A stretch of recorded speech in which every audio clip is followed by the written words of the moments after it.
రీసెంట్గా మనం చూసింది దుబాయ్ రాజుని మన ప్రధాని మోడీ స్వయంగా ఎయిర్పోర్ట్కి వెళ్ళి రిసీవ్ చేసుకోవడం అనేది, దీన్ని ఎలా చూడాలంటారు? చాలా స్ట్రాటజిక్ అండి ఇది. యుఏఈ అమీర్ని ఒక ప్రధానమంత్రి ఎయిర్పోర్ట్కి వెళ్ళి రిసీవ్ చేసుకుంటుంది రేర్ అకేషన్స్లో చిన్న దేశం దొరుకుతుంది. దీనికి చాలా మౌలికమైన కారణం ఉంది. దో ఐ డిఫర్ ఇండియాలో ఇండియా డిజాస్టర్గా విదేశీ వ్యవహారాల్లో ఫెయిల్ అయిపోయింది గత కొద్ది కాలంగా. గత 10 సంవత్సరాల్లో బంగ్లాదేశ్కి ఆదాని గారు కరెంట్ అమ్మడానికి ఇండియా బంగ్లాదేశ్ ఒప్పందం పేరు మీద బంగ్లాదేశ్ నుంచి ఒక 10 విలేజ్లు తీసుకున్నాను అనుకోండి, ఇండియా 15 విలేజ్లు ఇచ్చేసినట్టు భూభాగాన్ని త్యాగం చేసింది. మమతా బెనర్జీ గారు కాదనలేదు.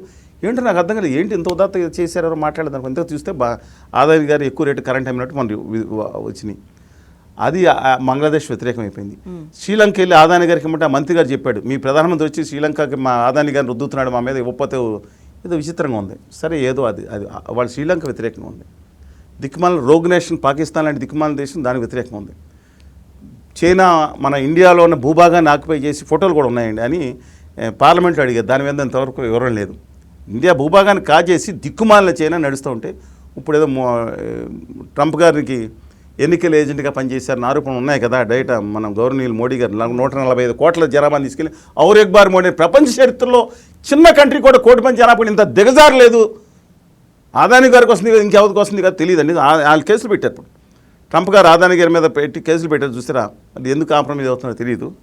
అలాంటి దుర్మార్గమైన పరిస్థితుల్లో ఇవాళ ట్రంప్ గారే ఇవాళ చైనాని బాగుండాలని కోరుకుంటాడు. నాకు అర్థం కాదు. చైనాతో అయినా దిక్కుమాల నేషన్, నేపాల్తో గొడవ, ఆ పక్కన ఉన్న మయన్మార్తో గొడవ, మాల్దీవులు అనేంత కంట్రీ ఉంటుంది, కొన్నాళ్ళకి అది అదృశ్యం అయిపోతుంది. ఆ దేశంతో గొడవ ఏందండి ఇది?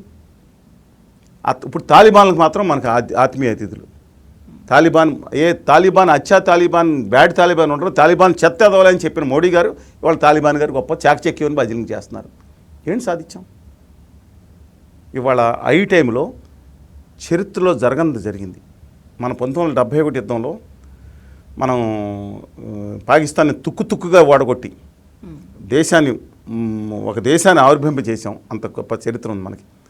అట్లాంటిది ఇవాళ పరిస్థితిలో రష్యా సహాయం తీసుకున్నారు ఇందిరాగాంధీ గారు. అది గొప్ప అసలు చరిత్ర నవ్వుతో నా భవిష్యత్తు. ఆ తర్వాత సిక్కిం ప్రొటెక్టెడ్ దేశాన్ని ఇండియాలో కలుపుకున్నాం, చట్ట ప్రకారం చేసాం. అంత గొప్ప అంత సాధించాం. కానీ ఇవాళ ఈ పాకిస్తాన్ అనే రోగ్ నేషన్తో సౌదీ అరేబియా ఒప్పందం చేసుకుంది. ఈ సౌదీ అరేబియా ఏం ఒప్పందం చేసుకుంది? ఇద్దరి మధ్య సోదర సైనిక సహకార ఒప్పందం. పాకిస్తాన్ మీద దాడి చేస్తే సౌదీ అరేబియా కూడా దాడి చేసినట్టు అని పెద్దలకు వచ్చేస్తుంది. 75,000 కోట్లు పాకిస్తాన్ సహాయం చేస్తుందంట. వాళ్ళ ఆర్మీని బలోపేతం చేస్తుంది. మనమేమో రఫేల్ ఏమో 2,800 కోట్లు పెడతామని వచ్చిందండి. వాళ్ళేమో చైనాది 15 కోట్లు 20 కోట్లు పెట్టి చిన్న పెట్టి కొడతారంట. ఆ దిక్కుమాలిన నేషను. చైనా దగ్గర టెక్నాలజీ ఉందండి. అలాంటి సన్నాస్ నేషన్ వీళ్ళు సౌదీ అరేబియాతో ఒప్పందం చేసుకుంటే డిజాస్టర్ ఇండియాకి ఆ విషయంలో. నమ్ముతారా? ఆయన వెళ్తే ఆయన వచ్చాడు, ఆయన సౌదీ అరేబియా దండం పెట్టాడు, ఇవన్నీ లెక్కదు కదా. చరిత్రలో మొదటిసారి ఒక రోగ్ నేషన్ అనే పాకిస్తాన్తో అమెరికా సపోర్ట్ చేయడం, కానీ ఆ పాకిస్తాన్ దాడి చేస్తే అమెరికా వస్తానని ఒప్పందం లేదు. ఇవాళ ఒప్పందం చేసుకుంది. ఈ ప్రపంచంలో రిచెస్ట్ ఆయిల్ కంట్రీగా పేరున్న సౌదీ అరేబియా. వాళ్ళకి ఉన్న ఈ విషయంలో డిజాస్టర్గా ఫెయిల్ అయ్యి ఇండియా ప్రతిష్టని తీసుకెళ్ళి ఇవాళ రష్యా ఆయిల్ కొని ఎవరికి ఇస్తున్నారు? మనం $110 యూఏఈ ఆ రోజు క్రూడ్ బ్యారెల్లో ఉండగా డీజిల్ $58 ఉండేది. ఇప్పుడు క్రూడ్ బ్యారెల్లో $60 $70 పడిపోయింది. మీకు $30 డీజిల్ రావాలి. ఎంత కొంటున్నారు? దేశం బాండ్లు కూడా తీర్చాలి, జనరల్గా తీరుస్తున్నారని చెప్తున్నాను. మొత్తం కేంద్రం చేస్తూ ఉంది. రష్యా ఆయిల్ చౌకగా తీసుకొచ్చి మీకు లాభం రావాలని లక్షల కోట్లు. ఈ గుజరాతీ వ్యాపారులకు లాభం. గుజరాతీ వ్యాపారులు ఇంపోర్ట్ చేసుకోండి రష్యా నుంచి. దానికోసం ఆంధ్రప్రదేశ్ తెలంగాణకు సంబంధించిన ఎక్స్పోర్ట్స్ మీద ట్రంప్ వేసాడు. వాళ్ళకి లాభం చేయడానికి మనం చేయటం నాకు అర్థం కాదు. వాళ్ళు తీసుకుని ప్రాసెస్ చేసి మళ్ళీ యూరోప్కి అమ్ముతున్నారంట. దొంగదారిన, పెద్ద దొడ్డిదారినో పైదారినో. దానికి దేశం బాధ్యత వహించాలా? ఒక్కొక్కటి చాలా బాధకరం. ఎవరు గ్రహిస్తున్నారు? మాట్లాడితే ఎంటర్టైన్మెంట్ ఇంకోటి పెట్టి ఏదో చర్చలు పెడతా ఉంటారు. ఇవాళ ఈ నేపథ్యంలో యూఏఈతో గొడవ ఉంది కాబట్టి యూఏఈని స్వీకరించడం ఇది ఒక్కటే ఒక ఆలోచించదగ్గ, మనం గౌరవ ప్రధానమంత్రి గారిని హర్షించదగ్గ విషయం. వెళ్ళడం తప్పు కాదు. ఒక అడుగు తగ్గితే పెరుగుతారు. రెండింటిని నిష్పక్షపాతంగా చేద్దాం. ఇవాళ దాని కాంపిటీషన్గా ఇవాళ ఖతర్ అనే దేశం ఉగ్రవాదం ఒకటాలకి ప్రోత్సహించేటట్టు వ్యవహరిస్తూ ఉంది.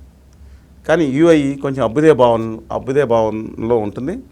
ఒక హిందూ దేవాలయాన్ని కూడా స్థాపించడానికి ఒప్పుకున్నా. దాని మీన్ దట్ హిందూ అని కాదండి, ఒక అభ్యుదయ భావంతో ఉన్నా సరే ఒక సిటిజన్షిప్ మాత్రం ఎవరు పెద్ద దొంగలాడు.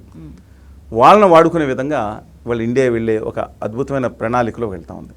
దీన్ని మనం స్వాగతిద్దాం. కానీ వాళ్ళ దేశంలో మాత్రం ఇవాళ ప్రతిష్టను ఏదో విశ్వగురు పెంచాడని మాత్రం నేను ఒప్పుకోవట్లేదు. ఇవాళ అన్ఫార్చునేట్లీ మనం ఆ పరిస్థితిలో ఉన్నాం. తిరిగి మన దేశం ప్రపంచంలో నెంబర్ 1 స్థాయికి వెళ్ళాలని చెప్పి కోరుకున్నాం.